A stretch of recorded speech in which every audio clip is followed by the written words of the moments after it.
So, this will be Evolving with Cory Kastle. I'm Cory Kastle. And actually, this is going to be Evolving with Cory Kastle and Friend podcast. Oh, hurrah. And we're hanging out with actor, journalist, writer. Actress. Misogynist. I think actress is more misogynistic than just saying someone's an actor, because I think that's just my opinion. I don't know. It's kind of splitting hairs. Why don't you wait till you can ask an actor who's a woman? Well, I have a chance to now. So Okay. continue with your introduction. The first and main backstage correspondent or host of Capital Wrestling, Candace Cordelia, is joining us for this episode. How are you guys doing? I love that intro. It was epic. Oh, well, you know what? It would have been fine if I didn't get interrupted with trying to correct me, but making himself look like a jacknut. I didn't interrupt you. I was just adding. I was making it like it's like when someone has a stew and they worked hard on the stew. They made the unsolicited stew. advice. And you just walk. You don't know anything about that, do you? You walk in, you throw like a little extra cinnamon or like garlic in when they weren't looking, and you just make it better. Let me. You're just adding to it. Like Bill Miller's playing guitar during your set. No, because certain things are grounds for murder. Right.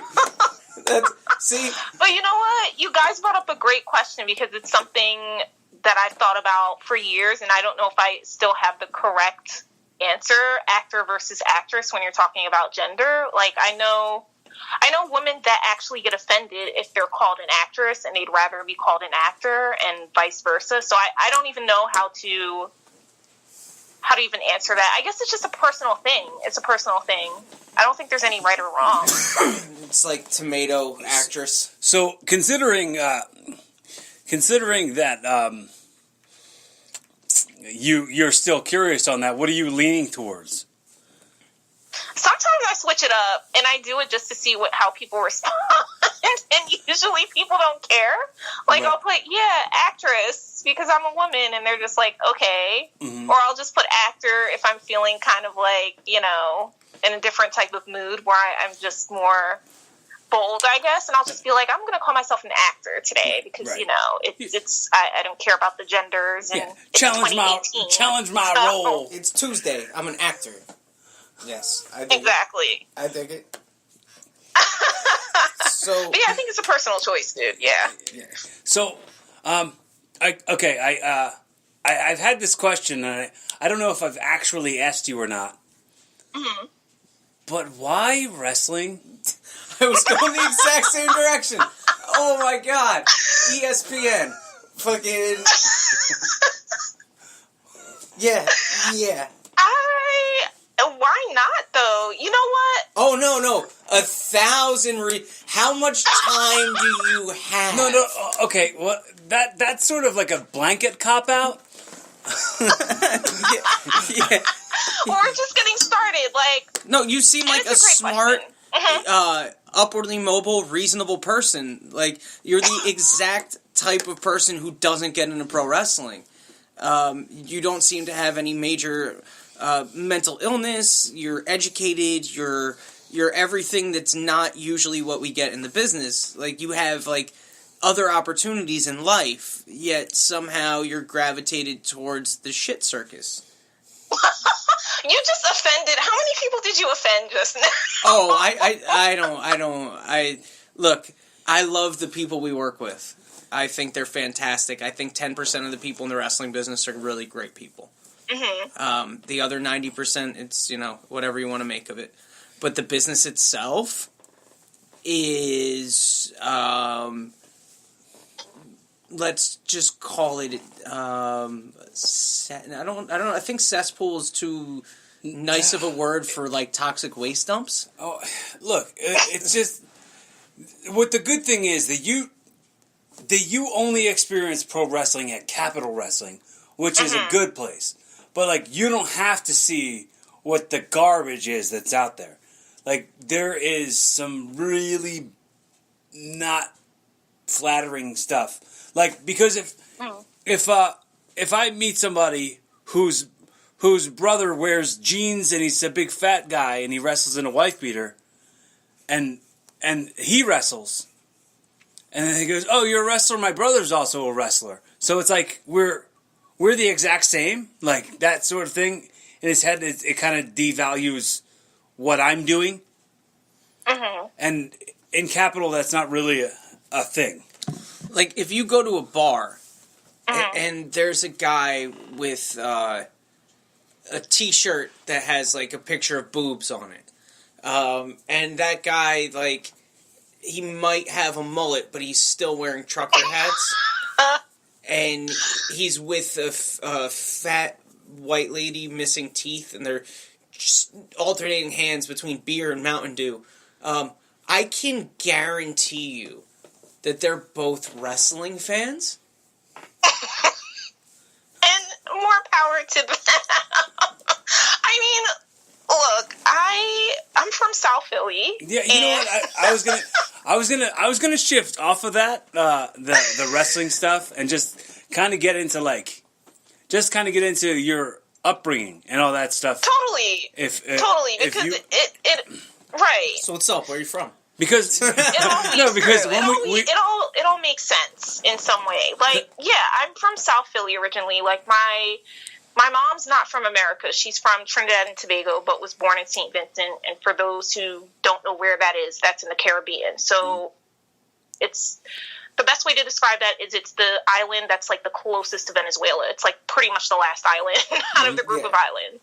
And my dad is from Philly. He grew up in like West Philly, North Philly, just straight up Philadelphia. Like anyone that knows Philly dudes, like my dad, one of the nicest guys in my life. Like he's just a sweetheart. Does he have grew a up beard? in Philly in like a not great neighborhood. So to be able, I call both of my parents, they're survivors. Like both of my parents are survivors. They both grew up in, drastically different backgrounds, but at the same time, they grew up under circumstances where they had to scrap. Like, they're very scrappy people. So you're like a miracle kid. What's that? You're like a miracle. I kind of consider I do. Oh, she's gonna get a head. She's gonna get a big head now. But I feel like my parents shielded me, and I have a younger brother. They shielded us from a lot of things, and we could have wound up having a completely different background and completely different circumstances. So, for the most part, I grew up in a fairly middle class neighborhood in South Philly, and we had some tough times, but it wasn't like my parents just tried really hard, and they tried to shield us from things that weren't the greatest, because Philly it's a scrappy city. Like it's it's not like you grew up in like the Upper East Side or anything, not at all. But, so you left Philly. What's that? So you left Philly. Well, no, I grew up in Philly pretty much my whole life, and it wasn't until college that I went to college. I went to Syracuse University, and my parents, especially my mom, were big on education as well. So I was like the only black person, or the one out of like a few black people in my school, like always. That was just my whole upbringing in education is like, if there was a black person, it was either me or me amongst like 5 other people, and that's it. So that was like my whole experience, even through college.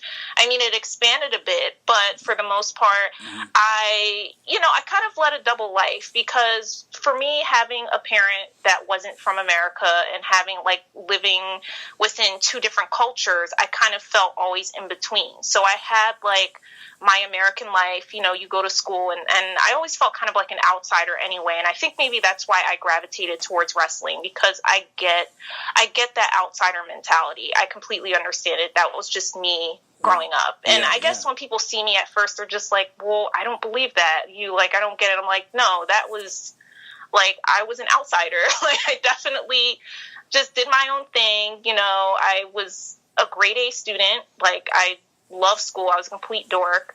Loved to read.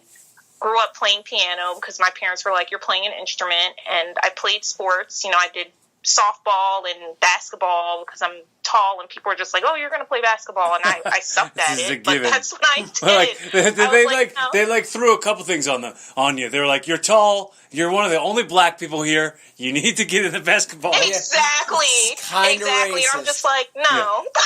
Yeah. They just like quickly prejudged you. Yeah. Like I get that way. Like anytime anyone asks me to do anything with them, I'm like, yeah, I suck at this though, right? I got asked. You should do sports, bro. I got asked to play pool the other night. I'm like, you're in for the longest game of pool in your life. You should see it. Pool's fantastic. I love pool. Him and our buddy Josh, the two of them. I don't play pool because I'm awful at it, so I don't embarrass myself in public. Him, Cory and Josh standing there by the pool table, as I think Josh is learning how to hold the cue, and him and Cory are focusing all their energy on the 8-ball, trying to get it in. One of them has to, and I'm watching, and it's I'd be 10 times worse. I just don't bother. Someone says do you play pool? No, I don't have glasses. I can't. Just find any cop out, man. Don't do that to yourself.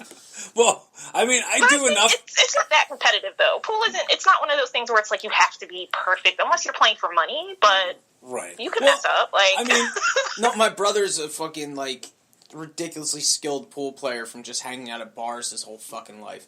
When you sell crack out of a couple bars for 10 to 12 hours a day, you learn how to play pool. I never bothered. It's too... Yeah, dude, I was a bowling mechanic for a year and a half, and I never got good at playing bowling. Folks. I never got good at playing that game of bowling. But bowling is a professional sport. They have actual... it's no joke. Just like ping pong. These are professional sports now. There's so many things with coordination that I can't do. It's a miracle that I became a wrestler. And, actually, stuck with it as long as I did. Because I suck at everything. I can't play video games. I suck at video games. All things, which is a sport now. Right. Which is insane. You can make a living off of playing video games. And I could never imagine. And we're the new wrestling company for esports platforms, basically, which is all, look, I'm 33 and I'm old man of old men right now when it comes to all this shit. They're yeah, we just did 1 million on Twitch.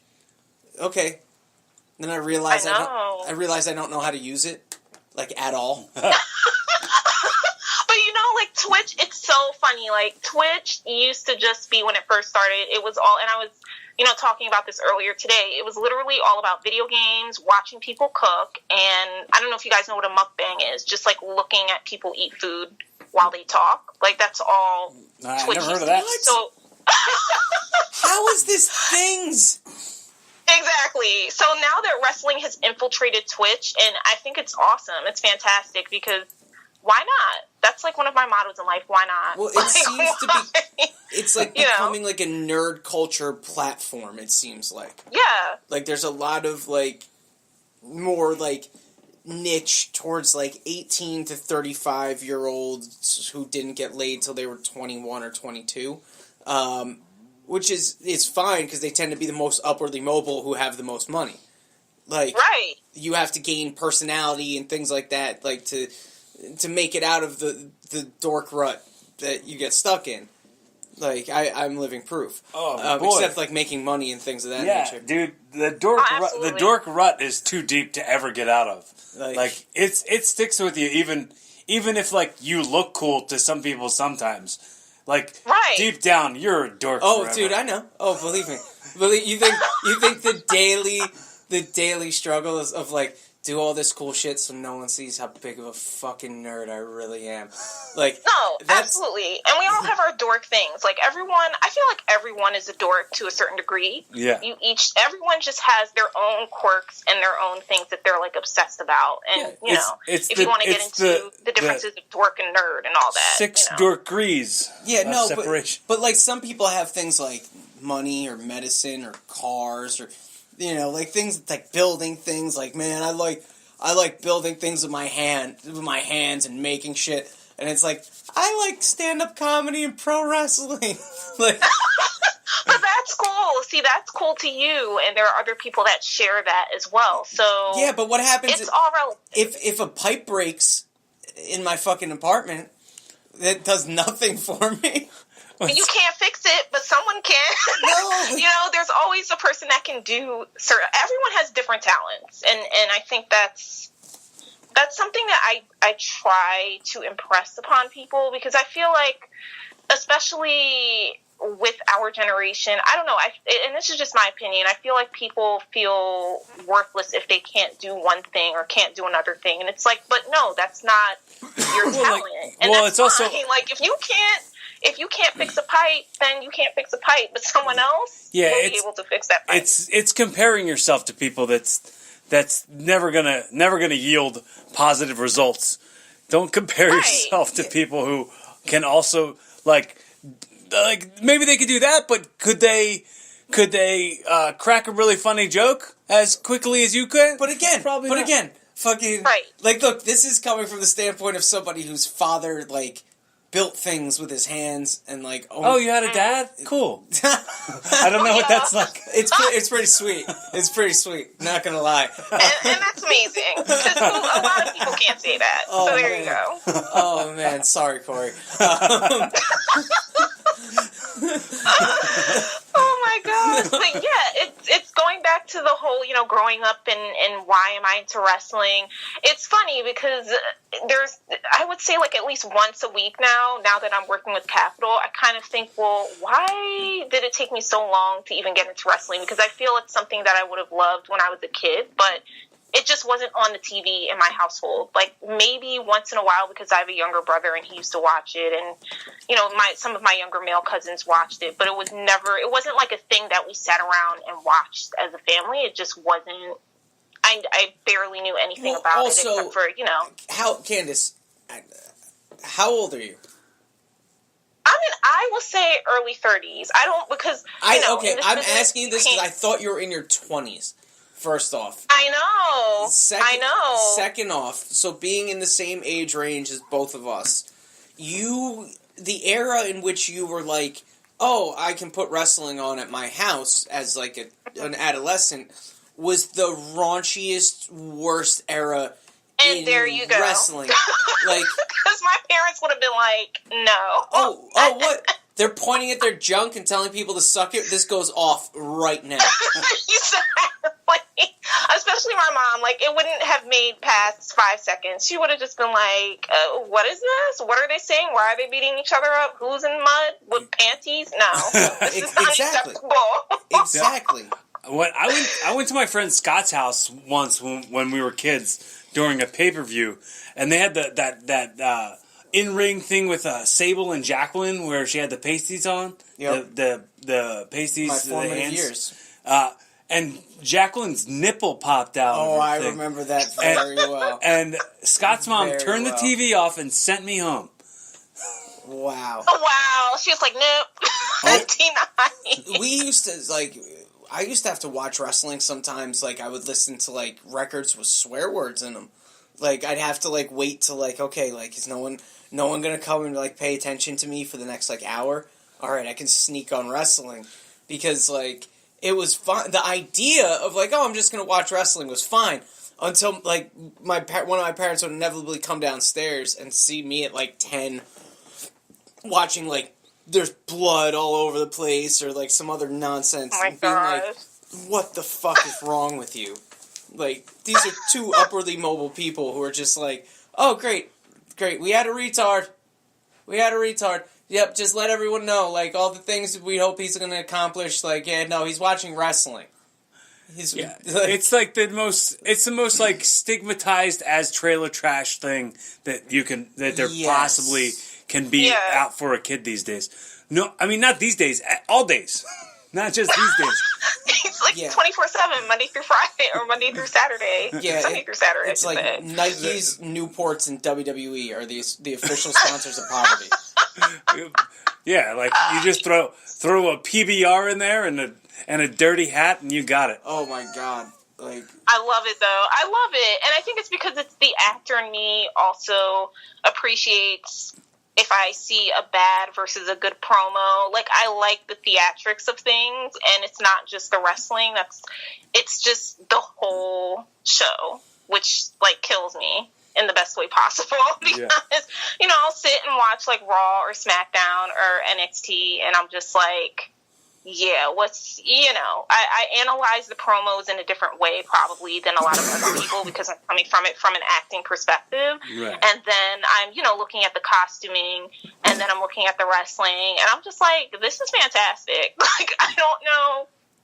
Maybe I should have watched it sooner than later, but, I'm here now and I'm enjoying it. Did you ever go to live shows in South Philly? Like, that's like the mecca I have. I went to, now that I'm actually moving back because I live in North Jersey now, but I'm moving back later this month actually, so I'll be able to see more in Philly. But I've gone to a House of Hardcore show, and that was awesome. I believe that was last year, but that was fantastic. And I've been to a lot more NXT shows. I actually prefer those more than the Raw or the SmackDown shows. And that's not to say they're not good, but I love seeing NXT live. But it's funny because Philly really is a mecca for wrestling, and I just never, once again, it just wasn't in my universe as a kid. But I actually have family members, like my dad will tell me, oh, your uncle and your aunts, they were huge wrestling fans. They used to go to shows all the time in Philly in like the 80s. And I was like, I had no idea. I had no idea. And he's like, Philly has a rich wrestling history. And I was like, yeah, now I'm finally figuring that out. I had no idea. And the more I look into it, the more I'm just like, it's insane to me. It's amazing, but it's like, I just had no clue. I was in my own bubble as a kid. I just, was far removed from that. So, well, Philly, so they mirror the sports fans. Philly wrestling fans mirror the sports fans in the sense of you're all a bunch of bloodthirsty animals. Absolutely. And we're crazy. Yeah. It's really the things that fly from Philly sports fans that don't fly anywhere else are just insane. It's like when Victor Cruz blew out his ACL, and everyone's like, oh man, the Philly fans didn't boo him, they were so nice this time. Well, that same day that happened, there's a guy who plays guitar in the parking lot with a prosthetic leg. And one of the other fans came and stole his prosthetic leg. I believe it. Philly is ruthless. I mean, if you're, honestly, for anyone that wants to be a wrestler, and, if you're in the area, and this is just my opinion, but I feel like Philly would be a great place. If that's something you want to do with your life, it would be a great place to start or just advance your career. Because if you can get in front of a Philly crowd and do your thing and get out unfazed and unscarred, I think you're good. Oh, you're going to be scarred. You'll be really scarred. Well, that's the thing is there's from the wrestler perspective, working at a building like the ECW arena, whatever mental illness you have that makes you want to go out there and do this gets exacerbated by 10 because it's the arena, guys. It's the arena. And I was guilty of it when I was younger too. I marked out for the building, and I would allow dumb shit that never otherwise would I be cool about. Because it was the arena, it was like, fuck yeah, okay, I'll do whatever. You're gonna fucking hurl me like a lawn dart into one of the pillars, and I'm gonna land on the ground? Great. Oh my gosh. Yeah, but it's because it was that, pile driver off the top rope from someone I just met that day. Okay, no problem, because it's the arena. There's as much of a pride being on the other side of the guardrail and getting them to react to anything, because modern day pro wrestling fans, and it's evolved into what it is now, where it's just it's either the sweetest people who are just there to be entertained, or it's the worst pretentious hipster assholes on earth. And they tend to be the ones who populate these smaller shows. I've noticed it. I'm not gonna lie. why. Yeah. And it's just, I guess, I don't get fazed by it anymore going to these live shows, but when I first started, the first thought in my head, unfortunately, and I wish it wasn't so, but just given my background of always being the only black person or one out of maybe several, my first thought was like, people are going to look at me and be like, what are you doing here? Especially being a female. But it's funny, like I'll go to these shows and, people are curious and stuff, but I haven't been met with much vitriol, which is, that's all well and good. But I always try to steel myself for it because you just never know. Like in any situation, especially at a wrestling show, I'm just like, all right, I'm just ready for like maybe the worst possible thing that someone could see to me. But people have been really nice, so I can't. Maybe I should stop thinking that way. But it's just it's like a knee jerk reaction. You're isolated, which is a great thing. It's more now. The problem has become more like the white knighting and like the other end of insanity that the fans take. Like you're not seeing, at least in the areas in which you would be, you're not seeing a lot of the stupid backwoods drunken racism. It's still look, if you go deep into like Pennsylvania and places that, or down south, it's still there. Up here, and you're not in the ring, so you're not gonna like. The fans tend to think like, oh, we can abuse the guy wrestlers, so we can do the same shit to the girl wrestlers, and just say really, really horrendously fucked up things. And it's like at the end of the day, these are still women, so they're more sensitive. Yeah. So you do kind of like. No, it's a level of respect for people. Yes, like in general that I think it looks at like okay. Think about like. If you go to, like, a strip club, or if you go to, like, a Hooters, it's okay for you to stare at whatever you're staring at, because that's the environment, right? But the second you leave there, if you hold on to those staring, because, like, you've been used to it for the last hour or two, it's all of a sudden not acceptable it's in, like, line at the grocery store. Right. You can't stare at the checkout girl. I hit checkout girl. You can't stare at the. Side note, though, I do want to go to a Hooters. I said this to a friend last week. I was like, I've never been to a Hooters in my life. Oh. I heard they have great wings, and I want to go. I really want to go. I go every Mother's Day. Why Mother's Day? They moms eat free, and my mom likes wings. And fair enough. It's I don't know. It's been our tradition. We've been doing it for like a decade now. But it's not just it's my aunts and my cousins and That's cool. my brother and my sister. It's just something we've been doing for years.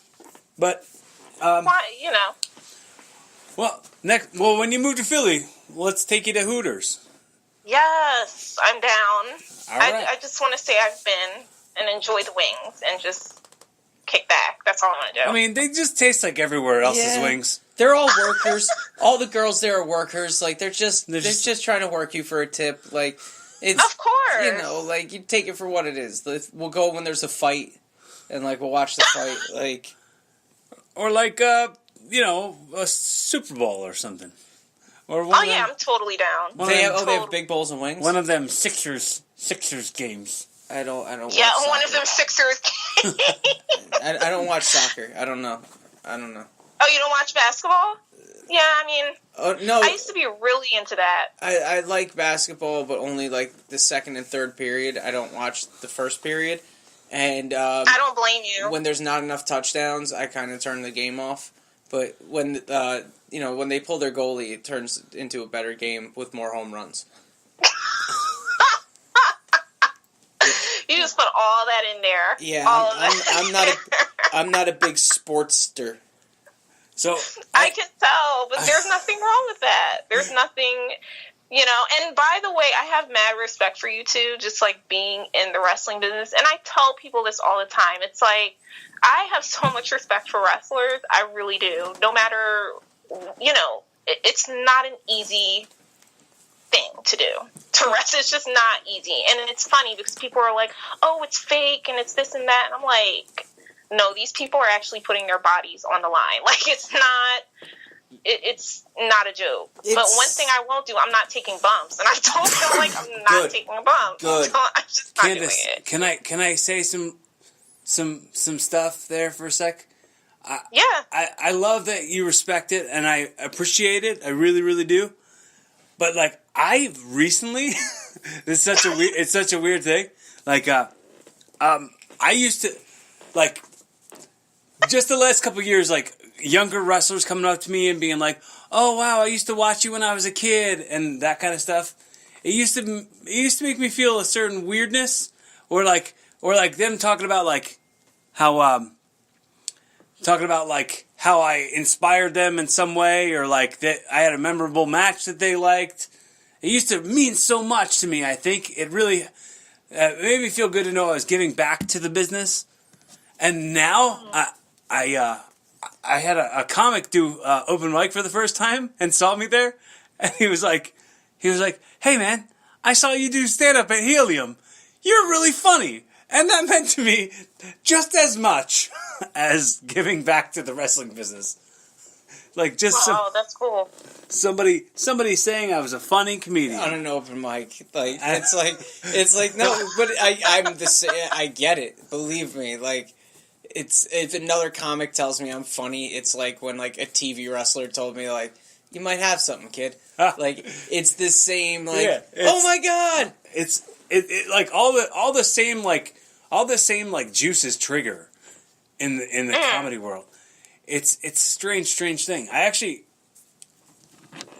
can get an Al Bundy Polk High number 33 shirt. Oh, there you go. Oh, it's the unrunning joke, like that anytime, because I got out of the ring so long ago, like anytime I talk about being in the ring, like I feel like Al Bundy, 4 touchdowns in one game at Polk High. And now I just saw that I can get an Al Bundy Polk High shirt, and I'm gonna buy it and wear it fucking to every show. Yes. But wait, did you guys get into? What were your reasons for getting into wrestling? Was it just to I was satiate 14 that and I was a fucking idiot. Itch or? It has to do with that attitude era, though. Like, I think I discovered wrestling in like 96, 97, and then like I got in and started taking bumps for the first time in 98, and I haven't left. So I'd say, it was just that era where it was like, that was the cool thing to do. Wrestling was the coolest that ever was. And it was like 2000. I was being forced to do sports by my parents, and I hated it. And it was like, oh, okay, wrestling, like I can be an individual and like, be creative and all of this, and like get to be an athlete, and maybe like I won't get picked on anymore. And it was just like, it was a bad decision made by a teenager whose parents never should have allowed him to do it, and it stuck. Because I spent like my formative years with my hyper focus from bipolar and everything focused on wrestling. Like, but we were both children when Cory and I were both children when we got in. Like, I think the more and more I'm thinking about it, I think it was, I knew I was so much different than everyone else, but I didn't know what was going to be the North Star on my compass that showed me how different I was than everybody else. But wrestling gave me something to look forward to that I didn't look forward to in school. That I didn't look forward to with friends at school, or I didn't have any friends at school. I was a weird sped kid who like nobody hung out with and made fun of because I was learning disabled, and I had big stupid glasses. And see, that's the thing. It just goes back. It's like wrestling to me. It just brings all the outsiders together. And that's, once again, I feel like that's a main part of why I gravitated towards it. And it just, getting into the business, it's not all peaches and roses. Like, there's a lot of things. I haven't seen everything yet. I've only been in the business for about, I want to say, a year at this point, which is crazy to think about. But it's I haven't seen all of the craziness. And you won't. And will I ever see it? I don't know. No. Not if we He's do like, our not if I can't help it. if we do our jobs correctly. If everyone, if the other two people in this podcast with you, as well as Marcus, does our jobs correctly, which we will, you're not going to have to. Because you're a grown-ass woman. No. Exactly. No, you don't need to be exposed to any of this bullshit. You're not a child. Like, if you were like 21 and we were having this conversation, it would be like, strap in, kid. You know? Get ready for the ride. Yep. And then I'd walk away, and I would just, like, people would ask me about you, and I'd be like, oh, no, she's a good kid, and just keep it moving, because it's a train wreck ready to happen. You are a grown woman who's done things in the world, like, you're gonna host Good Morning America.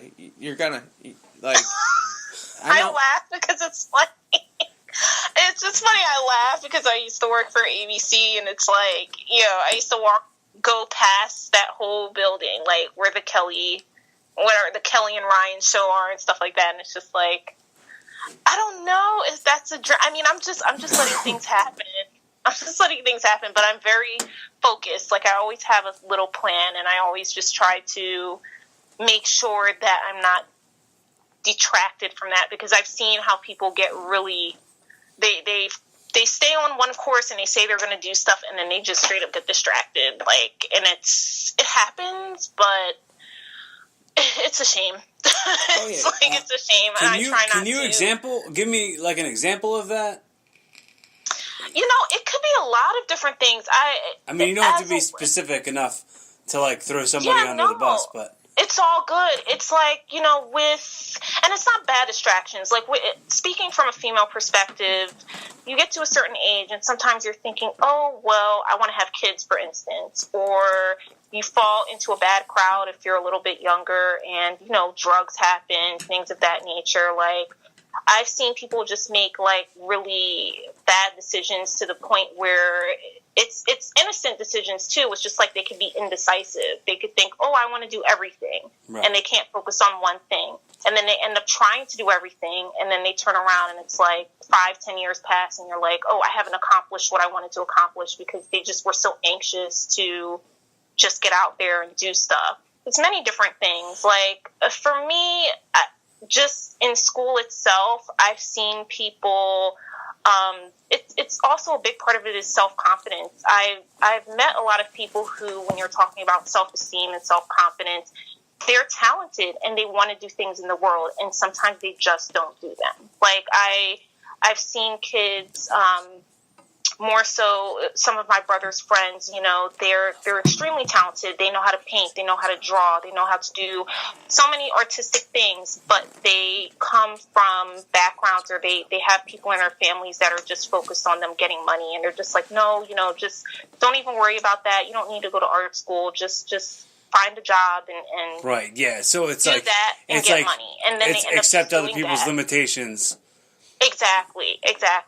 Instead of chasing what you want your limitations to be, because your limitations shouldn't exist. Exactly, and it really shouldn't. And I get it. It's hard now, especially 2018, and it's pretty rough out here. Like, people are working 2 to 3 jobs just to make ends meet. And, sometimes you have to make tough decisions and think, well, yes, I need to eat, I need to pay bills, but I also don't want to end up in a job for the next 20, 30 years of my life just hating myself and hating what I'm doing. And sometimes you have to make decisions that aren't safe. They're hard decisions, right? Instead of safe decisions, exactly. You make the ones that are right to feed your spirit and sort of get in line with what you want in your life. Yeah, and that's why. Just being in the wrestling business now and seeing it from a different perspective, and I kind of wonder, it's like looking at things, you're athletes, and it's like I kind of wonder, where is this person going to end up in 5-10 years? Like, what do they think about their decisions? I'm always thinking like that. I'm always just kind of like trying to get into the psychology of things.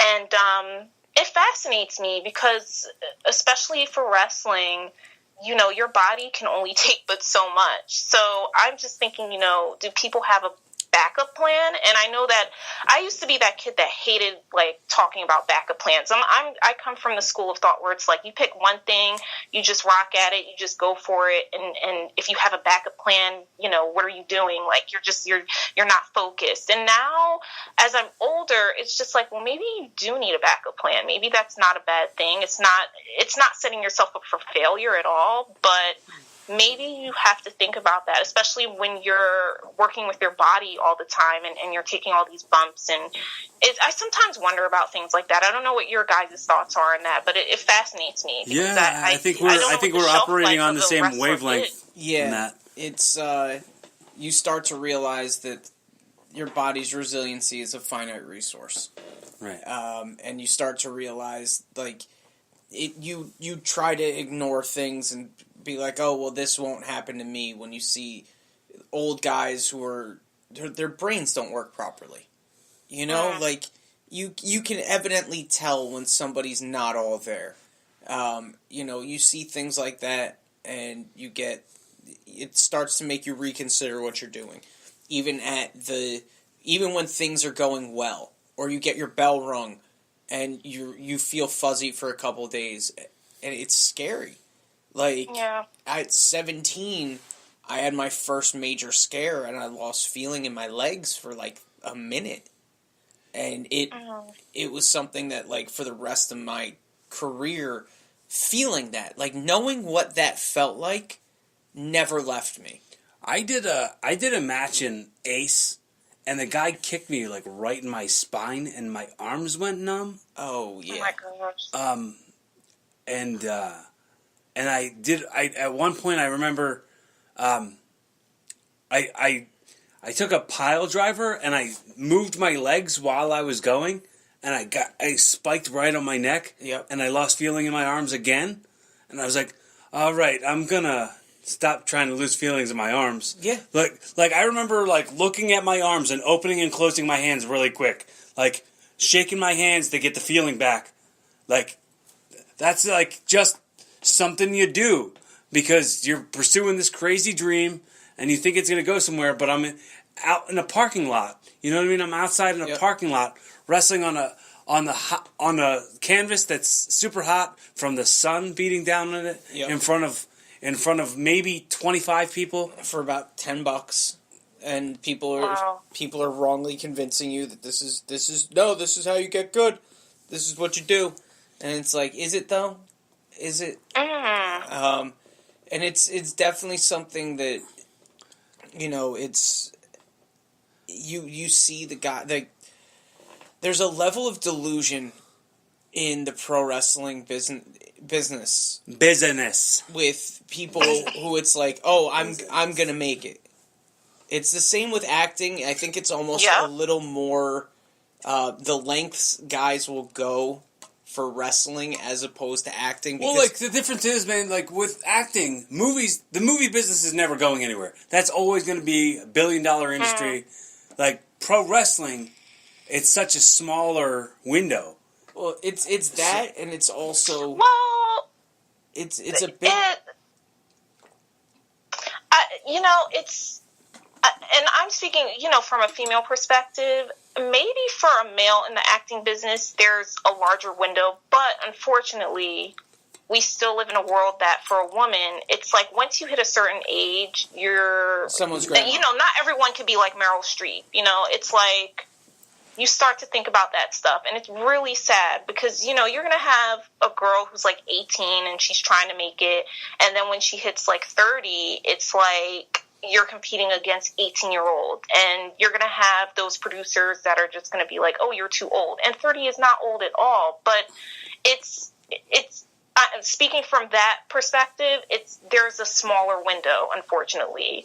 So I understand from the wrestling, with any athletics, you have to start thinking, well, how long is this going to take? But it's that blind faith that I completely agree with. It's like once you have your mindset on something and you kind of want to prove it to yourself and to other people who tell you can't do it, it's like that's all you think about. Your brain is just fixated on making it, however you quantify that, whether I guess it's if you want to go to the WWE or whatever is that final success point for you. It's like you can't think about anything else but that. And it really...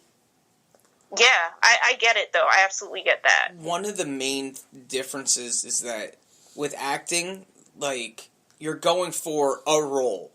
So you're going for someone else's, like, Tom Hardy didn't walk around calling himself fucking Thor till he got the part. He's never been Thor. Or whoever the fuck. I don't watch movies and know pop culture. Whatever Tom Hardy did, Bane, fine. He didn't go around with the mask and fucking doing the voice, until somebody made him Bane. Wrestling is this thing where, like, guys, like, this is my character, and I'm putting all this into it, and, like, this is the only role I can play is me. So you have to plug me into your show. I can't be molded into, like, it's getting back to, it's not, like, we're doing gimmicks, like, where it's like, okay, we'll bring a guy in and put, like, a new coat of paint on him. WWE used to do that all the time. Like, Ron Simmons was a former world champion. He was the first black world champion on national television. He was a Hall of Fame football player as Ron Simmons in the NCAA. And Vince brings him in and changes his name to Farouk Assad. And gives him this, like, ridiculous Nation of Islam gimmick that started with him in, like, this weird, crazy gladiator football helmet and shit. But that's what they did. And now it's Simba. What was the Tony Atlas gimmick? Tony Atlas. Oh, one of the more racist things, like, because the racial undertones of, like, wrestling, especially from the 80s to, like, the early 2000s, were astounding. So you know who Tony Atlas is, right? Yes, vaguely. Okay, so Tony Atlas was one of the biggest black stars they had in the 80s. He was the first black tag team champions with Rocky Maivia's dad, with The Rock's father, Rocky Johnson. Oh, okay. So in 1992, they start running promos for Saba Simba from the jungles of Africa. And they run these promos for like 6 weeks, and Saba Simba finally debuts.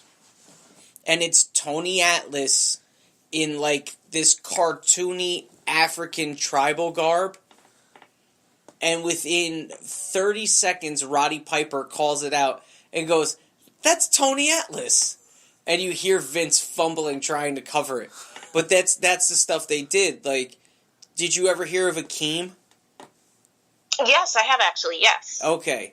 That's so Slick, like, the crack dealer turned Reverend Slick brings in Akeem, who is the one-man gang repackaged as a jive-speaking, hand-jiving African. This is a giant white man from Georgia they're doing this with. Wow. Yes. That's the pro wrestling, like, that everyone, like, grew up on and glorified, like. Wow. Look at the Nation of Domination as a whole. The Rock was a crack dealer. Farouk was a black militant. Mark Henry was a sexual deviant. Fucking Godfather was a pimp. Like, pro wrestling goes so, like, right down the middle with stereotypes, and it's for every ethnicity. Are you watching, or have you watched Glow on Netflix? I was just gonna mention that. Oh my gosh, I finished the second season in a day. Me too. Half a day. Just zoomed through. And I was going to ask you guys if that was accurate, but it sounds like it pretty much was.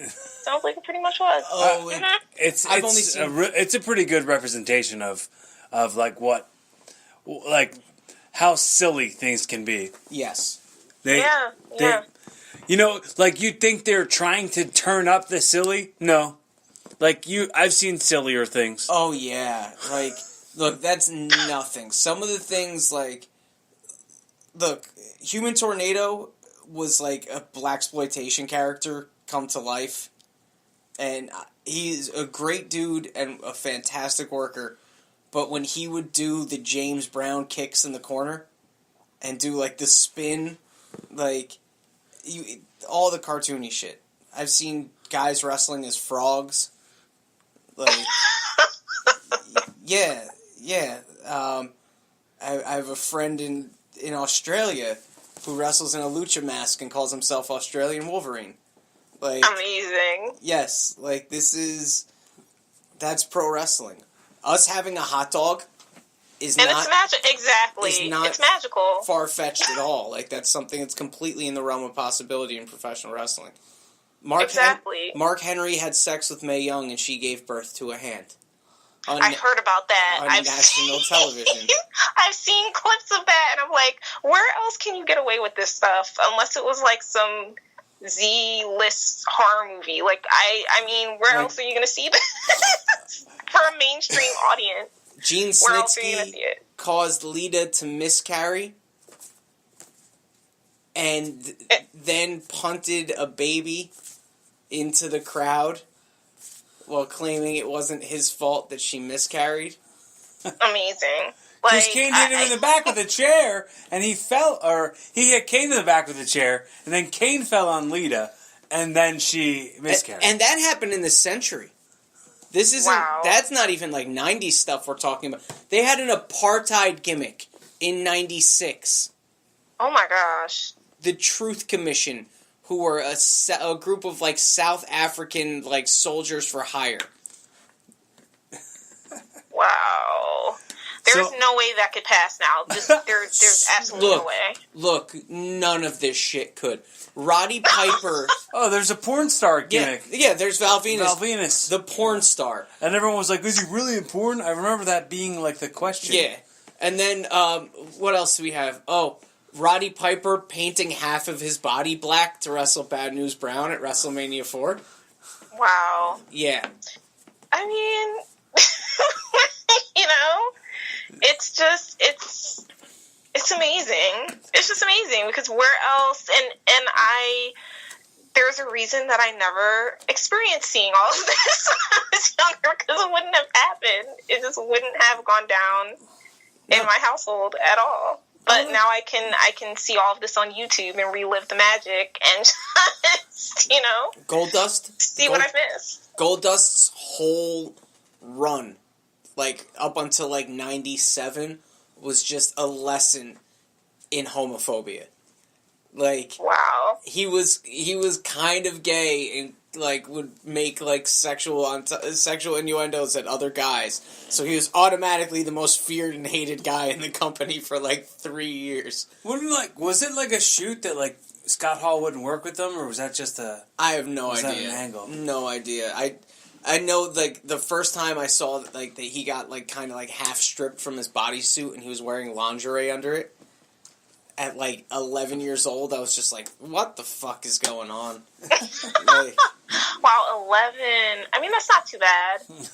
No, but like I grew up watching wrestling. Like I grew up like from like 4 or 5. Wow. I think the first person I saw was Honky Tonk Man. Oh my goodness. Yeah. You're a lifer then. And like I was, you know, like for an only child, it was a great escape because like I didn't have people like who were like I didn't have older brothers being like, let me do this move on you. I'm sure like if I had like an older brother, I'd fucking hate wrestling. Like I used to do that to Jess. Of course, she doesn't watch it now, but of course she doesn't because you used to beat the shit out of her. Well, no, I mean I wasn't a bully. You already knew how to work by then, kid. Right. Oh my god! I knew how to work. I was a good hand. You're a good hand, so you smarten your sister up. You could have a good match with a broomstick or your sister. There you go. Yeah, there you go. But yeah, I mean, I enjoy working with Capital. I know we have something special, and Yeah, it's just I know I'm being shielded from like the worst of the worst from what I keep being told, and I'm just like, I can only imagine. Like I've seen some crazy things, but Lord knows I probably haven't seen the craziest. So, and that's probably a good thing. Oh yeah, it's a good thing. So like growing up, you spend a lot of time on the islands and stuff? Did you do like half and half? Did it ever turn into something? Yeah, that's a great question. I was traveling I can't remember how old I was. I know I was a baby. I don't even think I was like a year yet, but my mom says, we took a trip. I've seen pictures, like my first trip was to Trinidad, and then we used to go like, not quite every year. I would say like every few years or something. Like we would just go for Christmas and see family and things like that, or just take vacations. Mm-hmm. But I never like lived there, and I remember like I sometimes think like what would have been like if I lived there or like went to school there, or how different my life would have probably been. But no, I would just go to visit family, and a lot of my family from the West Indies are actually in America now. There's only like maybe one or two aunts and uncles that are still there, but majority like immigrated here when I was younger. So I kind of saw that transition. They're all we all kind of live not too far from each other, and then we have some scattered in like Canada and like England, and we're kind of all over the place as well too. But yeah, my childhood was pretty much like people asking me, oh yeah, so are you Jamaican? Like they didn't, I met a lot of people when I was younger that didn't understand that there were more islands besides Jamaica. Like everyone that was like the default. And I'm just like, no, there are like many other islands. Well, I'm not Jamaican. like a good amount of people aren't exposed to a whole lot of things. Like that's true. That's very true. But as a kid, it used to like, it's just this running joke too that Jamaicans and Trinidadians kind of don't get along. So, it's like Puerto Ricans and Dominicans. It's something that I laugh with some of my Jamaican friends, but it's hilarious to me. It's just so funny. But yeah, growing up, it used to be like, oh, are you eating jerk chicken today? And I'd be like, no, that's not even a Trinidadian dish. Like, I just kind of just do that like, now. Well, it is called Caribbean jerk. Yeah, you sound like a jerk saying that. Exactly. What a jerk he is. No, it's all good. It's like, it's just another part of growing up with that whole dualism too, is that it wasn't so much like the white kids at my school were giving me that kind of like slack. Not at all. It was actually, I experienced a lot of kind of weird racism between me and like African Americans, because and I don't know where it comes from, and it's something that I used to talk a lot about with my mom because I didn't understand it growing up, and she just kind of tried to explain it to me because she experienced that like when she immigrated to this country, and she would tell me some stories that a lot of people would probably be like, what the hell? Like she experienced like a lot of crazy stuff when she first started working here. But for me, it was just like, I just kind of floated between groups. I never stayed within a group. So it wasn't ever like, oh, I'm just going to chill with the black kids, or I'm just going to chill. I just chill with whoever was cool and whoever I could like, have a laugh with and just jam with and stuff. So in some sense, I guess growing up too, there were a lot of black kids. Whichever black kids were in my classes or in my neighborhoods, it was kind of just they would look at me and not quite understand me because they were expecting one thing, and I never kind of exceeded their expectations of how I should have acted being a black kid like in America. So, you were a different kind of prejudged. You weren't hood enough. Oh, absolutely. Yeah, I was just always. That was just my whole life story as a kid, just being prejudged. And then when they started to get to know me, they'd either be like, oh yeah, you're cool, or they'd just be like, no, I don't get it. And I'm just like, it's not my job for you to understand me. But as a kid, that like it breaks your heart because all you want to do is just be accepted. And if you're walking around and you're just kind of figuring out, well, what's up with people? Like, why do these kids not like me? And you don't understand it as a kid. Don't you people know I'm a miracle? Don't you know? I know. It's like it's just you don't get it. So I always had that whole outsider thing. I always gravitated towards people that, you know, sat by themselves at the lunch table, and I always wanted to get to know different types of people, and I always had an eclectic group of friends because I just never understood why people just couldn't get along as a kid. Like, I was just like, why does it have to be this hard? And then when you get into adolescence and being a teenager, it's like, it just came to a point where I just kind of forged my own identity, and I really didn't want to go with the group or go with the pack. I always found myself just being kind of an individual and always just kind of doing my own thing. And after a while, you just kind of think, well, I don't need anyone to like me. If you like me, you like me. If you don't, you don't. And, yeah, that's just, it took a while to get to that point, though, because, you know, especially if I went to private schools as a kid, I either went to parochial or private school. So it was, you know, you have to deal with that, and you have to deal with making good grades, and then you have to deal with like, oh, I need to go to college, and all these pressures that were just, you know, looking back at it now, it's just like, you know, I have all this student loan debt. Okay, like, right. Come on. I just put all this pressure on myself that, you know, I didn't need to. But I just felt like I always was trying to prove something too. Like you know, in my immediate family, I was the first to go to college. So it was like I always just had to try to go the extra mile and prove myself to myself. It was kind of like I was competition with myself at the end of the day. So I just kind of pushed myself in academics or in sports or in whatever I did. But yeah, I felt like I always felt like I was different and that I was meant to do something big with my life. But it was just like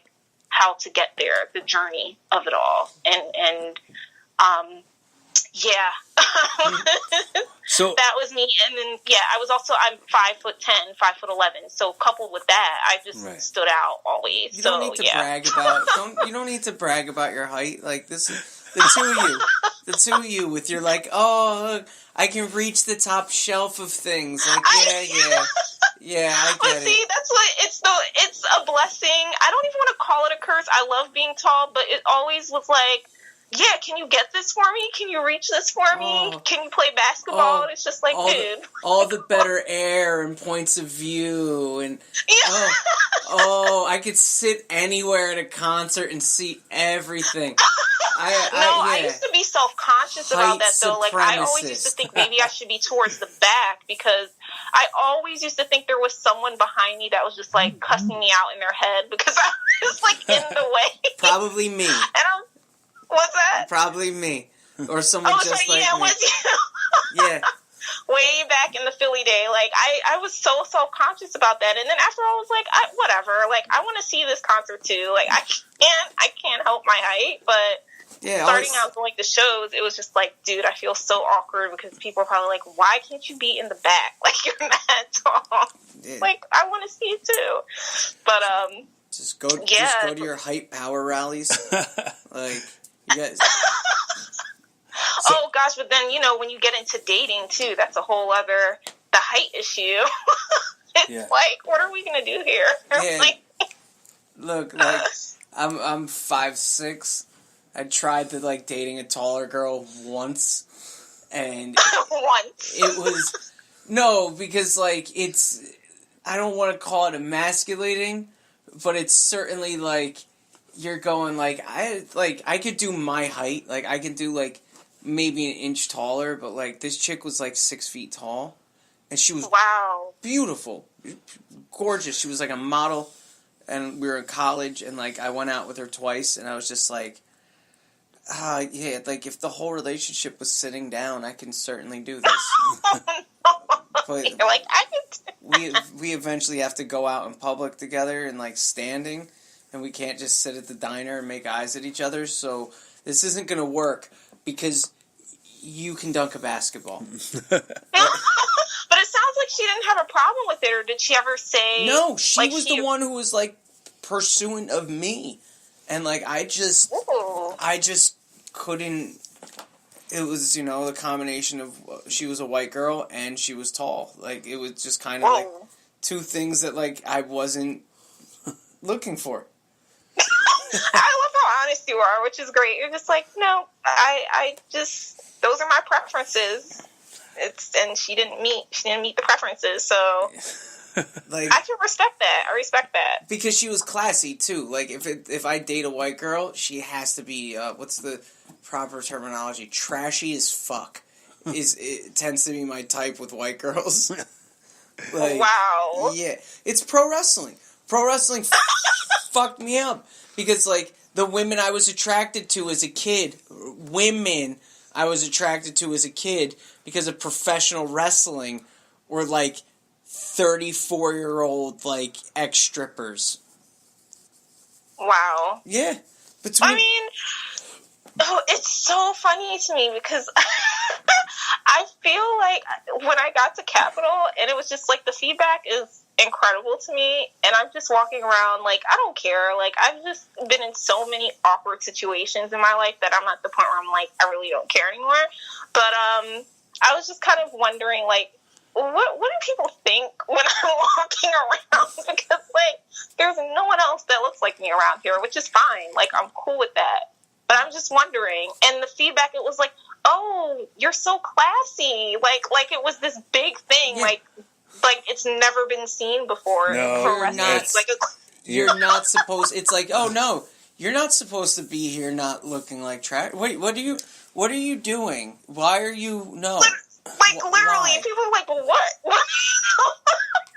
What are you doing? It's like, and I'm like, oh yeah. Every time you look up in the sky, you don't see a shooting star. Every once in a while, you do. Yeah. Every once in a while. I remember my first reaction to Marcus was like, we can't let her go anywhere, dude. Like, she can't, she cannot leave this company and go anywhere else in the wrestling business because look at her. Like, she has, like, she's a respectable woman. Like, that, you're a unicorn riding a shooting star, fucking hanging out with a leprechaun at a pot of gold at the end of a rainbow. Jeez. Like, no, like, look, let's just be honest Please, like, I'm breaking it down. No, because it doesn't mean there's not some great women in wrestling. Hard-working ladies who, it's just the level of class that people have in wrestling is just hard to come by. Yeah. Class is not something that's usually an adjective you use to describe someone in the wrestling business, especially a female, usually. Well, like, I think what you'll find as far as, like, trying to, and this except our sponsors for Capital Wrestling, of course, Sapphire Strip Club, all of the ladies they provide, classy AF. No, amen. But like, I'm kind of weird about how I'm gonna word this, so bear with me a sec. Like, there's a problem when it comes to like dating people who have such a look at me disease. This is there's an easy way to phrase this. This is the talk about why you don't date wrestlers. Oh, Here we go. I'm getting the talk.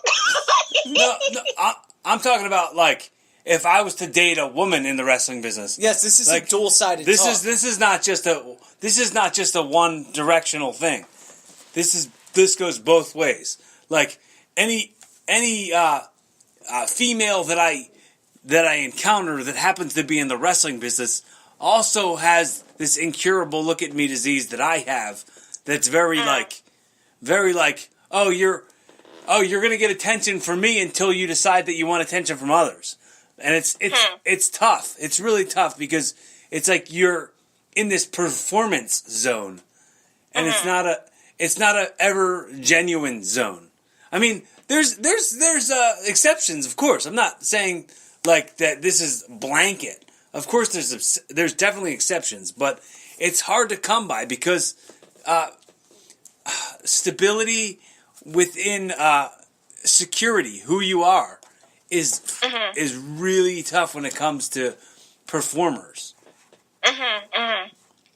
Absolutely, and that's in the acting business as well. It's just entertainment in general. I mean, and you're right. It can work. I guess it boils down to each person and what they're willing to sacrifice or compromise or just be upfront about, like, and not go into any relationship just thinking, well, this is how it's going to be, because people change, things change. Like, you have to be real with yourself and other people, and that's something that's hard for people, even though they try to act like it's not. But people tend to lie, so people kind of skirt the truth sometimes. So you just gotta look out for yourself too at the end of the day. But that's just dating in general, I feel. So I get it too, just adding performance on top of that. Yeah, you're dealing with people who want attention, so you have to think about those things and be realistic. But I'm waiting. I'm also waiting for Lee's. I already got a lecture from you, Lee. So I know. This is just the public lecture. The public. So you put me on the spot. You're like, this is the public lecture. The public lecture. As to why you don't date wrestlers. Like, no, just like you. There's a doctor who's like 6'4" out there for you. Like, have self-respect and like, like, it's like when one of your friends is like, bro, I met this chick, she's fucking smoking. What does she do? She's a stripper. Okay, bro, we gotta have a conversation. Like, you can do this. But you can do this, but like, there's a difference between short-term and long-term. If you're looking at this past the short-term, there's a 93% chance it's going to go horribly wrong, and there's like a 62% chance that someone's going to end up with a kid they didn't want. So just no. So like, I'm dying. Wait, what's the 93? What? Why the 93% chance? Because there's always a small chance that it won't end in a fiery car wreck, But, oh my gosh. But then there's like the 93% chance that you're not going to ever want to see this person again because someone's going to do something horrible, yet you're going to have to because you're in the same fucking business as one another. And like, I've never dated a chick in wrestling. Like, I was smartened up to that like 3 months in. Just don't. And then like you watch and you realize why. Because it's, okay, you never want to be in a situation where you could be jealous of your significant other for getting an opportunity in the same business. Wrestling is a notorious sleep your way in business. So there's a certain, like, you have to kind of be, like, on guard at all times because you never know when, like, Jerry Lawler's going to try to fuck your girlfriend. Type. Well, that's only if you're, like, 16 or 17. Right. Yeah, like, he doesn't, that's his cutoff. But no, like, and that happened. I watched that happen to somebody. But that's the thing is, like, it's easy from a male standpoint, it's too easy to be lecherous in this business when you get a certain level of, like, clout. Like, so just right there, like, or, like, if you're dating a guy and WWE signs you, but they don't sign him. Like, that type of shit. It's not, there's so many reasons not to do it. There's more conceivable reasons not to do it than any good can come out of it from an actual, like, not just sleeping with somebody, but like a long-term dating standpoint. Wow. And then what do you say about the ones that make it? Like, you see the ones that... They haven't had enough time to self-destruct. Like, because honestly, like, or they became owners of some shit. Because honestly, which ones can you show me that made it? Like, really? Like, which ones can you show me that, like, were married for 20, 30 years and still, like, love each other? Or still tolerate one another's existence? You can't. There's not a strong body of proof. There's tons for, like, guy married a chick who's not in the wrestling business, or woman marries a guy who's not in the wrestling business. There's tons. But, like, in wrestling, it's nearly 100% failure rate. I've been there. Damn. He's like, I've been there. Yep. That's just like, you're breaking so many hearts, but but I see what you're saying. It's not like, some people are not going to listen to this and be like, oh yeah, I'm going to follow that advice though. Right. Yeah, I mean, dude, how many times have you heard, like, hey, don't touch that, don't push that button, don't do this, and you do it anyway because if you get it right every time, you're never learning. You know what I mean? Like, you gotta screw up to learn. Like, you gotta really fall flat on your face before you learn, like, how to not fall flat on your face. You're absolutely right. You're absolutely right. Wrestlers, but that's like the world. That's like the world we live in now, though, and it's sad where you have like such a high divorce rate. And I wasn't just referring to pro wrestling. I was talking about everything. Like, you got to really fail before you ever even know what not failing is. Yeah, like that's fact. And it's easy to have the hubris of youth on your side. Mm-hmm. When you're like, no, like this could work, and like you almost, it's almost like I'm not telling a 23-year-old not to crash the car. I'm just telling them not to crash the car in a way that's going to paralyze them. Like that's kind of it, because you have to screw up, and relationships are one of the main ways that you learn a lot about yourself by screwing up relationships. But by the same token, they're screwing up where you're like a little sad for a couple months, but you're still getting on with your life. And then there's like that life-ruining, crippling screwing up, which is when you're in the same industry as somebody and you work in the same places as them and you deal with the same people, and then like it's never good. It's one of the worst things like that you could do to yourself. And it's a weird thing because it can be good for a long time, like, but it's never gonna be good for the long time. Yes, like it will eventually end bad. Yes, unless it just ends, like, which I haven't seen any examples of it just ending and not ending really bad. As far as mutual people with the attention-seeking pro wrestling business, because it's never like, oh, we broke up. It's always like, well, this one fucks such and such, so we broke up. And that's on either end. That's not like specifically a male thing or specifically a female thing. It's like literally that's what happens. It's like, oh yeah, they were together and they were happy until this one fucked this one, and now like they hate each other and they're gonna throw each other's dirty laundries out in the streets. Oh, yeah. I mean, so what about these? I'm starting to notice, and I don't know if this is a trend, quote unquote, but like these kind of couples that seem to come as package deals now, like that they wrestle together and. Do you think they're doing that as a way to stay together and just kind of look after each other in the sense of like just to keep an eye on each other as well as being able to wrestle together? Or what do you guys think about that? Codependent is fucking hell. I mean, I've been there as well. So I've been on the other end of it.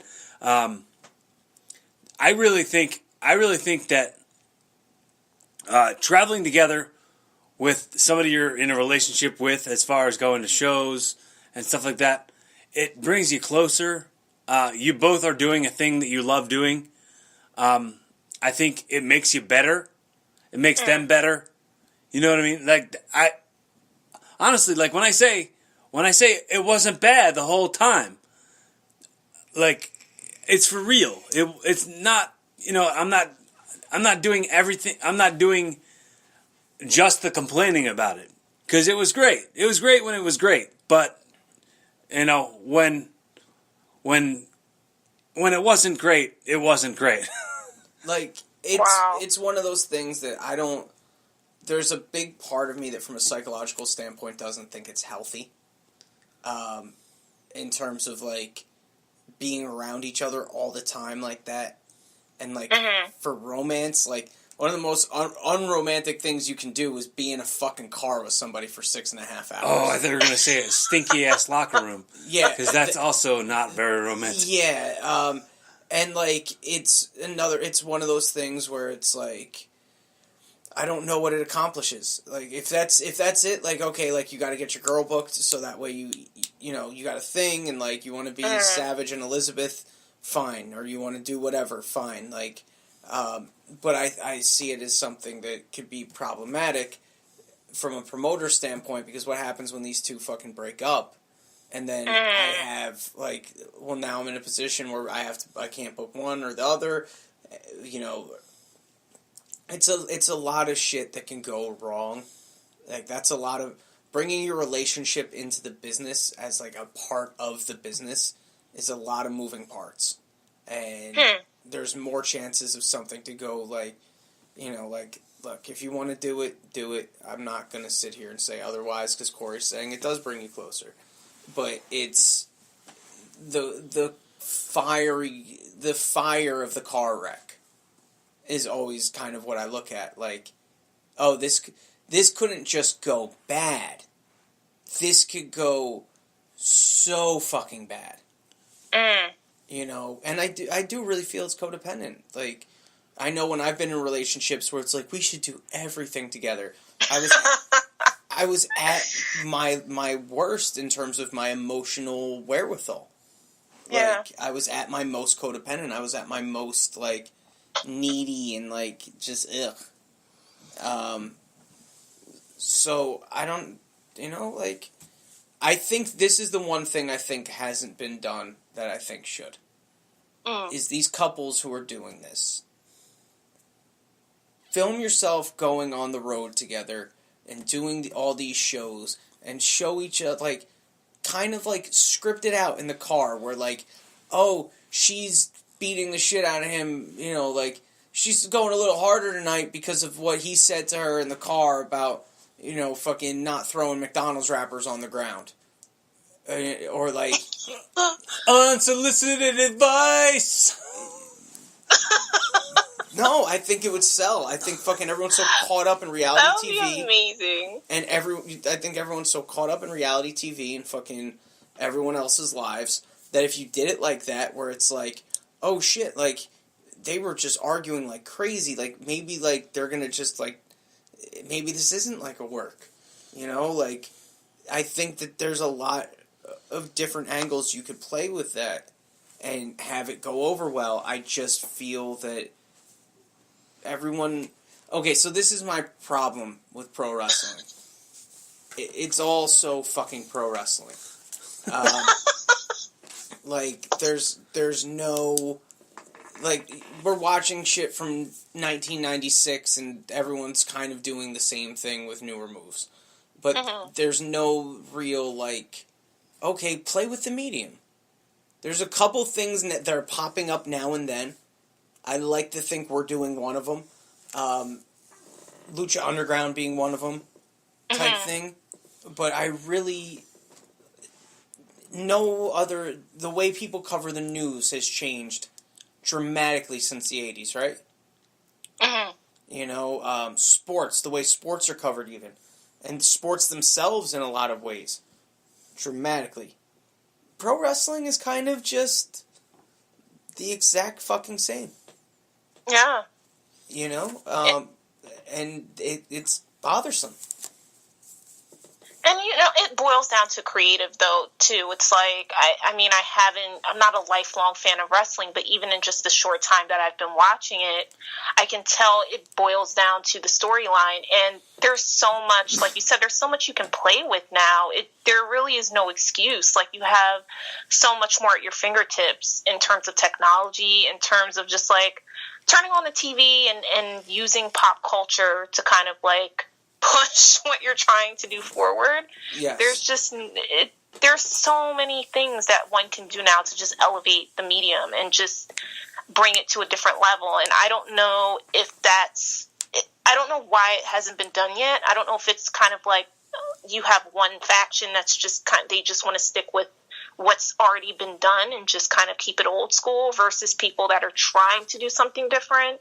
and just meeting obstacles and butting their heads against the wall. Like, I personally don't know what can be done, but there are some people trying, they're definitely trying. But, I mean, the fans are going to break through that anyway, because, fans, you just go on Twitter and people constantly complain about, just the state of shows that they've seen. So people are noticing this, but it's just, you have to keep pushing. Like, Ripley Scott doesn't go and be like, all these new fucking movies about aliens are bullshit.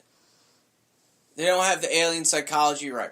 Why, fucking George Romero is not yelling at other fucking zombie movie directors about, the psychology of the zombies all wrong. It's all wrong. But in pro wrestling, you have, this thing where these old guys who are, and this is no way to diminish the contributions they made to the business, because I'm very, very critical of it. It's not that. It's, you're part of what's holding everything back. You not leaving and giving up your spots to the younger guys, you're not allowing this to progress. I mean, we had a ring, Candace, in 2006 for the show that never got off the ground because of crazy criminal conspiracies, with 2 trampolines built into the outside of it. What? Yeah. And 4th turnbuckles on the posts. Wow. Yeah. I pitched a league to Conan, a full league format, that he's like, if you had weekly TV, this is fucking genius. That's the thing, is that no one's willing to take that leap. Well, I mean, you think that it's sticking with what works. And I think that you've said before was do you think Arnold Schwarzenegger and Sylvester Stallone ever sit around talking about beating up Apollo Creed and the Predator? Just count their fucking money. And that's the thing, and it's everyone gets so hung up, they're getting in the way of making money. They're so hung up on how it's supposed to be. It's you're all costing yourselves money. You're all not working with these young kids doing these high spots and shit, and instead wanting to bitch about, it's just choreography, and this is fucking nonsense, and blah, blah, blah. You're fucking yourself over for making money. Not changing the ring and, having it where, fucking, this is something Teddy's been talking about for, a decade and a half. Why does Nike not have pro wrestling shoes? I always wondered about it baffles me because wrestling is so huge now. I know that for some people it doesn't seem like it, but wrestling, it's massive now. I'll walk down a random street in New York and see people wearing a Bullet Club t-shirt or, a New Day t-shirt, and nowhere near Madison Square Garden. I'm talking just walking in Upper East Side, Upper West Side, whatever. And I'm it's huge, and I don't understand why it hasn't infiltrated into other mediums like sneakers or. Well, I should be seeing Naomi, for instance, on the cover of Ebony or something. I don't understand why things like that haven't happened yet. How it's just another side of the mainstream that I don't get it. Because as huge as it seems,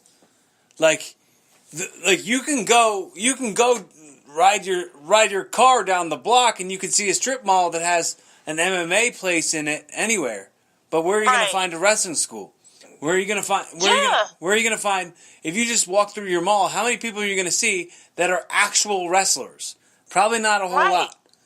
So putting that market out. So it's who are you selling it to? You know what I mean? When it comes to the pro wrestling, you're only selling it to the wrestlers, and there's not that many of them. Because there's no... the thing is, and this is where it gets a little... No, because if you made them, sneakerish, and, people could wear them in the streets, a guy like Cena's shoes, let's say. But if you put wrestling sole bottoms and made them like wrestling shoes, you can wear them for an amateur wrestling thing. First off, the ability to monetize without working for the machine. This is the first time, ever, that's a thing. where you can make money without working for like a major TV company. The other thing it really boils down to, I think, is that these companies, like, they're dealing with real athletes, and you don't have to give up the magic. Like, there's no secret I'm giving away with teaching someone MMA. Right. But with pro wrestling, there's a certain art to it. There's a certain magic to it where it's like, it's kind of Houdini shit. It's all charlatanism. So, like, you can just teach the movements, but the minute you start teaching people, well, this is how you do them and why you do them and where to put them and everything like that, like, it's not just like, now you're going to learn a judo throw. It doesn't mean it's any less physically taxing. Or it's maneuvers versus mindset. Yeah, maneuvers versus like strategy. Yes, and like you don't psychology. Like there's a whole entire art form that you can't teach. You can't teach somebody how they're going to sell everything. You can't teach somebody how they're gonna maneuver when this happens, because it doesn't happen the same way every single time. And pro wrestling, like it's theater kids. Like, look, it's hard to get somebody who has let's say someone is triggered by violence, right? Like, one of the things, like, a lot of, like, legit tough guys would say to me, like, gangsters and shit like that, were like, oh, I can never do that. The minute someone hits me, it would be on. Right, that's what a bunch of, like, football players have said that to me. And it's like, yeah, exactly. And it's like, you have to turn that off. Right, because it's not about you. It's not about, like, you have to, like, athletes can quickly get embarrassed. Like, you have to be able to turn that shit off. Yeah. Yeah. Like, and that's why you get more, I don't want to say theater geeks, but, like, it kind of is. Like, it's jockey theater geeks that get into the business. Where it's like, you know, the real athletes who get in, the ex-NFL players, the ex-MMA fighters, the ex-pro athletes who get in, they're all attracted to the showmanship of it. You know, especially like a Ronda Rousey or someone like that. Like, she's embracing the pro wrestling of it all. For a lot of people, especially, like, look, my wrestling coach in high school fucking hated pro wrestling. Hated it. Like, we were a joke to him. So I see, like, you know, yeah, people, and it's more art people. I have more comics and, like, actors who say, like, oh, we really respect what you guys do, than actual fucking athletes. Like, right. Like, the thing is, like, a guy who I used to be in a faction with, he would say, like, he had a son, and he was like, yeah, I'm not going to teach him pro wrestling. I'm going to teach him how to play an instrument so he can be in a cover band, because he'll get more respect playing other people's songs than putting his body on the line in his wrestling business, because people don't fucking get it. And I was like, yeah, dude, sorry that you got to be, you know. And it's the truth, though. Like, if I played in a cover band, I'd probably get more respect than I do as a fake wrestler. And that's why that word triggers wrestlers, because it's like, oh, you're saying everything I do in my entire life is fake? You're calling me fake because of something I do that you can't get? Like, that, I guess that's sort of why that is such a trigger. It's a weird thing. Like, you wouldn't, like, you know, you wouldn't go up to Hugh Jackman and go, like, oh, you're the fake Wolverine, right, bro? You know, like, but with wrestling, like, people, and then, like... I thought you were going to say you're the fake Thor, Hugh Jackman. No, Hugh Jackman, look, I know Hugh Jackman was Wolverine. I stopped watching those movies, like, 13 years ago. He was still doing that. No, but it's one of those things where it's, like, the go-to for, like, guys who think they're funny, or, like, girls who want to fucking bust your balls, like... But then, like, they'll actually start talking to some... No, I used to like it, like, you know, growing up. Like, it's all, when like... I was a kid, yeah. It's all, like, fake now. Like, that's the shit that I love. Like, it's fake now. No, it's always been the same. It's like, no, it's been fake since the 20s. Like, it's not... this isn't anything new. Like, they didn't just get, like, together in, like, 96 and go, okay, come here. We're gonna start figuring out who wins beforehand. Everyone play along with one another. Help the guy out. Jump a little bit. Like, I remember, like, as a kid thinking, like, calling spots was just saying, like, 1, 2, 3, jump to your friends. It's like, oh no, he's telling them to jump. Okay. So when we wrestle each other, we gotta tell you when to jump. Like, that's, like, the way that people who aren't in the business but, like, kind of, like, watched a little bit, or, like, the girls, like, her ex-boyfriend was super into wrestling, so we're automatically the dickheads because, like, in her mind, we ruined their relationship. Like, the whole business, so it's, like, it's specifically your fault when they're in front of you. I don't know, like, do you get the thing, like, okay, so you're an actress, do people just go up to you and throw random people at, like, hey, so you're an actress, do you know Morgan Freeman? No, well, it's more like, I've gotten the whole, do a monologue. Like, it's like they expect you to perform on the spot, like, to just pull stuff just out of thin air. But no, it's, you make a good point. It's more, with acting, it's 50-50 though. Like, I've gotten the people who, actually no, I can't say 50-50. I would say like 80-20. I've definitely gotten people who are much more respectful of it, because their whole thing is when they hear acting, they automatically think Hollywood.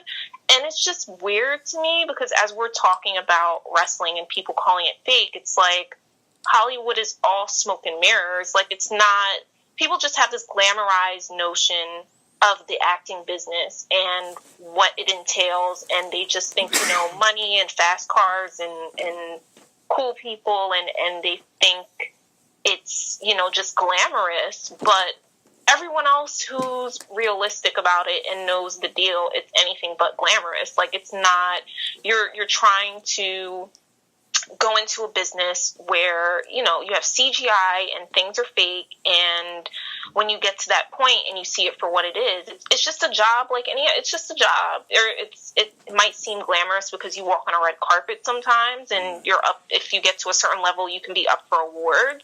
But for a majority of actors, you're a working actor. Like, very few people get to that point even of being like a George Clooney or, a Taraji P. Henson. Like, not everyone can get to that point. I think it's a Jim Carrey line where he says, I wish everybody could get rich and famous so they know that's not the answer.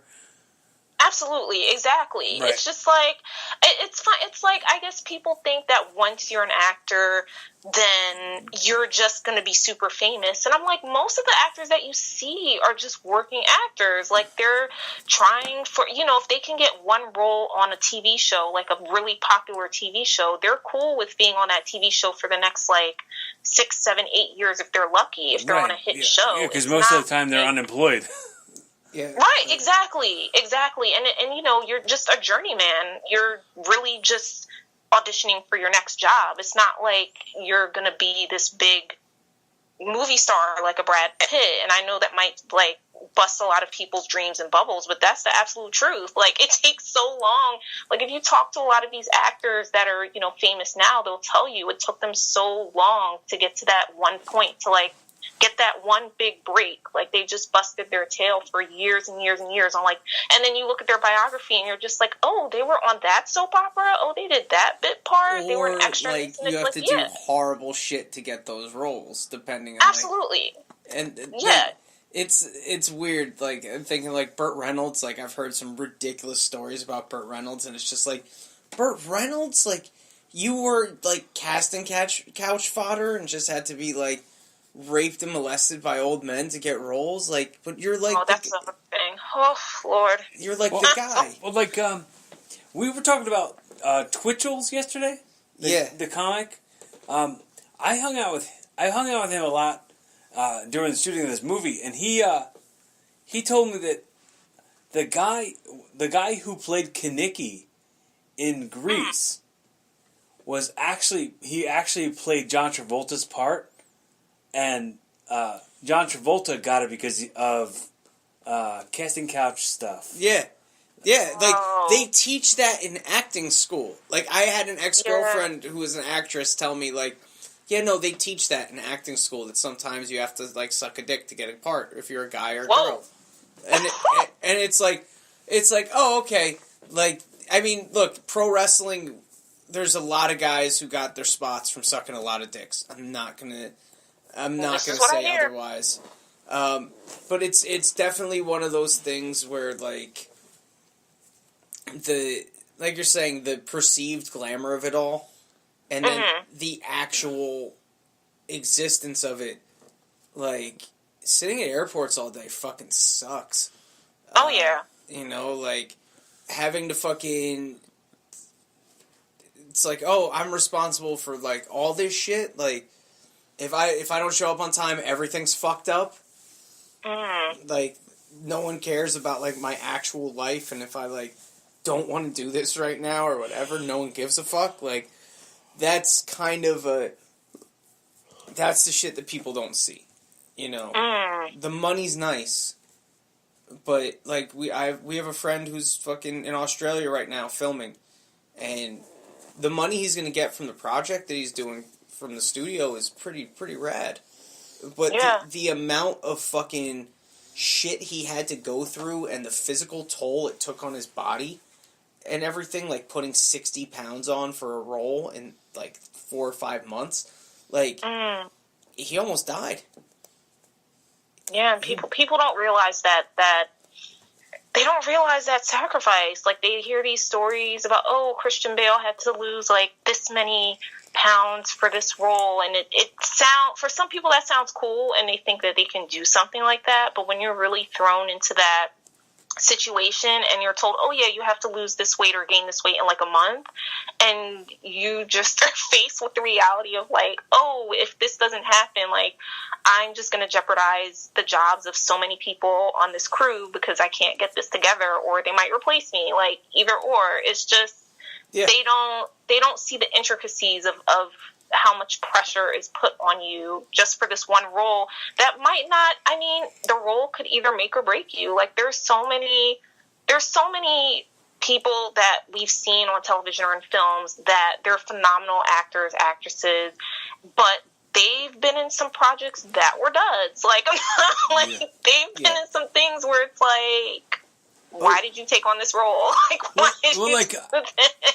You know what's the weird thing that I get in my head about sometimes? It's like, you know, like here I am living my life, and then meanwhile, somebody who I haven't seen in a couple of weeks is also living their life, and I haven't thought about them. Oh yeah, they're still living their life, but I totally wasn't thinking about them. So it's like they don't exist to me. So most of the people who you see, they don't exist to you most of the time. They're living their lives completely free and clear of whatever is going on with you because they got their own shit going on. And everybody's got their struggles, and that's the fault in comparing yourself to anybody. And that's still a struggle that I deal with all the time because, you know, I've definitely been comparing myself to these muscular men my entire life and not measuring up, and, you know, being an awkward dork and a weirdo. But I'm finally finding my voice, and I think that's what most people should be able to do. You know what I mean? Find out who you are and love it.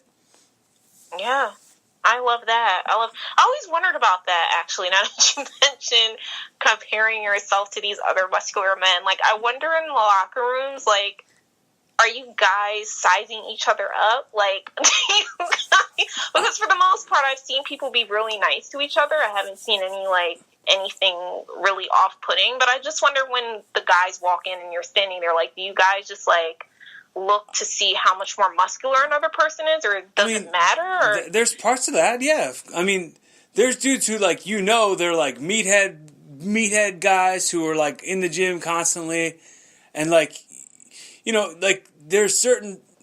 It's weird, you know what I mean? Like, it's definitely a silent judgment, and I don't know how everybody else's process is in that. You know, I wouldn't want to speak for the entire business, but Right. But for me, you know, I've definitely, you know, I don't discount anybody's hard work. You know what I mean? Everybody who's got a body, you know, in this business, or even doesn't have a body, they have their own work to do. So I can't judge too harshly. But I mean, that's not something I've always been thinking. Like I had to like deprogram that out of me. You know what I mean? Before I was like, oh man, why is this fat piece of shit? Like, and I, you know, I've been guilty of that, and the part of me bettering myself is being accountable for the fact that I would judge people harshly. But I mean, I wouldn't say it to anybody's face. But, you know, there would be like, oh, why? It's with everything in the entertainment business. It's like, why him, not me? Why him, not me? When he's got this, and I'm like this, and I deserve this, and I mowed this, and it's really a tough place for your ego to be. Yeah. So I try to eliminate my ego as much as I possibly can. Which is a hard thing to do. Right. It's very hard. I mean, it safeguards you from things. Like it got you to where you are. It got you to be who you are right now. And exactly. You just gotta get you have to have a comfortable relationship with your own ego, and not let it get in your way too much. You're absolutely right. Did we lose Lee? I don't know where he went. Yeah. You're still there. But the thing I was going to ask you, which I normally ask everybody. Oh, I'm taking my crazy person medication. I'll be right back in. Okay. Oh, okay. So what I normally ask everybody is, if this automatically was your podcast now, and it no longer belonged to me, and I said, you can record it now and it's evolving with Candace, you do it, it's yours now. And you had to have like a ritual for how you ended every episode, and you did kind of like Jerry Springer's final thought. How would you wrap this all up and then bring people away with how they should feel about you, or something they should definitely know about you? I love that. Jerry Springer's final thoughts. Yeah. Those are the greatest. That's sort of greatest. I would say that's really profound, actually. I would start off by saying that everyone is different, and it's been something that we've been taught at a very early age. But as we get older, you kind of start to realize that with your own differences, you might come against opposition from people who don't understand you, who might prejudge you, who just don't get where you're coming from. And that can really test your faith in yourself and in humanity. But as you get older, you start to kind of figure some things out about yourself and about life. And that comes with a lot of trial and error.